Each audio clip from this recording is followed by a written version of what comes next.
What up, apes? All right, a little bit more serious of a topic. I'm trying to bring you up to speed on what's going on with this play. Now, to really understand what's going on with this play, you have to understand what's going on around the globe. For decades now, China has been developing everywhere. They have some of the world's largest developing companies, skyscrapers, apartments, commercial buildings, stuff like that. One of those companies is called Evergrande.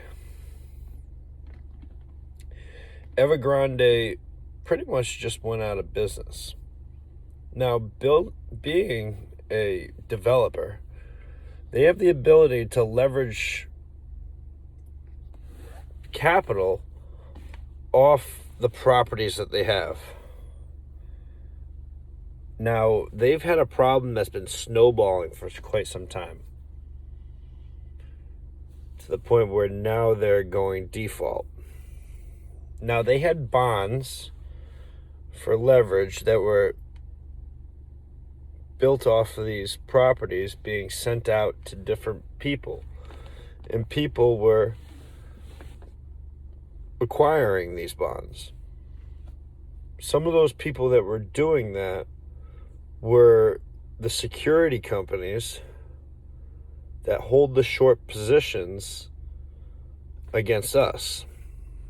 And they were using that money to be able to keep up with margin requirements. Well, now that money has disappeared and vaporized, and they can no longer keep up with those margin requirements.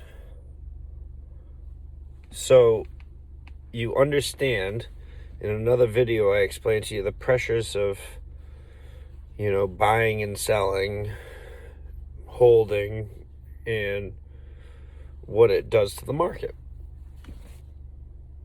Now, when you sell a short position, you have to pay that interest, and that's what the margin requirement that I'm talking about is. When you pay that margin requirement, you can stay in that trade longer. Some of these companies had been in these positions for 2-3 years. These are not by design to be something that you want to be in for the long run. You take your profit, you get out, you capitalize, see you later. Now, there is big profit in shorting a company out of existence, but that's not usually the entire game. Now, with Evergrande going out of business, that's the type of catalyst that I could see triggering the stock to go up. Now, as the stock really starts to go up, you're going to have investors that have their money saying, hey, take my money out now. They're going to have to become creative to be able to pay these people back, or they're going to have to tell them to kick tar, we don't have your money. We can't close out these positions yet. You see what's going on? We'll screw ourselves. There's some customers you can't say that to.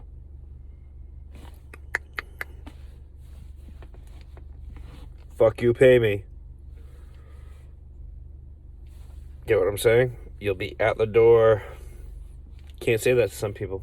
These are people's life savings. You have to keep that in mind. Now, unfortunately, there's going to be two sides to this coin. There's going to be people that come up a ton, and there's going to be people that are decimated. Keep that in mind. It's not always the wisest thing to gloat, because you don't have any idea who you're going to be gloating in front of. Trust me, it wasn't just the companies that were shorting us that were taking loans from Evergrande, you're going to find out that there's a lot more to it. I guess that's just the tip of the spear with that. You can find out that people's retirements are tied into that, upon other things. Scary stuff. If we thought that 2008 was a monumental crash, this is for trillions upon trillions of dollars.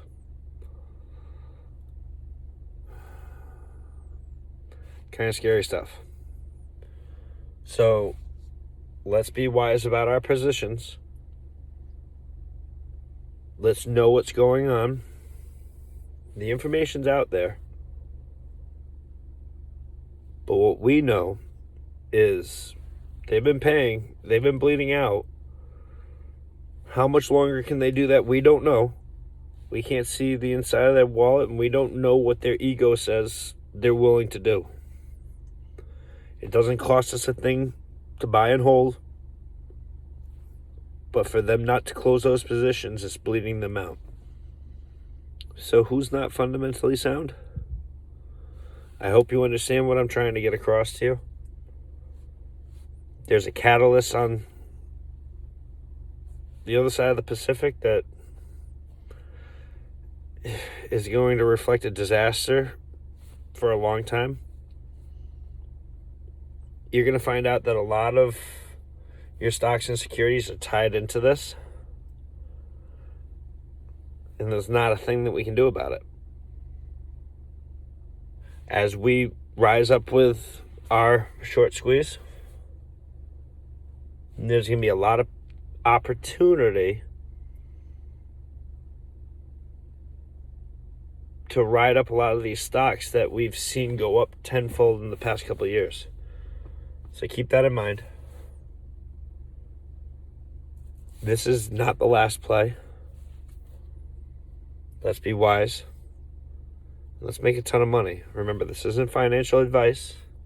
It's just a little bit of what's going on right now. One of the things that actually has me a little excited, I've also heard things like, oh, the CEO of this company is being held on house arrest, conspiracy. However, I found it kind of weird. And Friday, when we saw the AMC stock movement, was around the same time that this news was released that he was under investigation. Now, in future videos, I'll talk about how a lot of the action and volume that we see right now is all algorithmically done with a computer, setting the amount of volume to whatever it needs to be to stay, pretty sideways. But that seemed to have gotten shut off when the stock jumped straight up and went up 20-something% this week, right on the end of the week on Friday. Yeah, so these are a little bit of the things that got me excited going into the next week. For some of the technical stuff, I'm not the great of it, but I've done my homework. And I also know that on a Friday, if a stock goes up in the after hours and in the extended hours, which it did, it's a good likelihood that momentum is going to continue into Monday morning.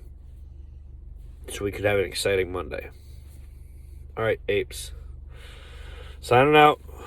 I'm sorry I'm a little bit slower in this video. I'm just trying to help you gather the bigger picture.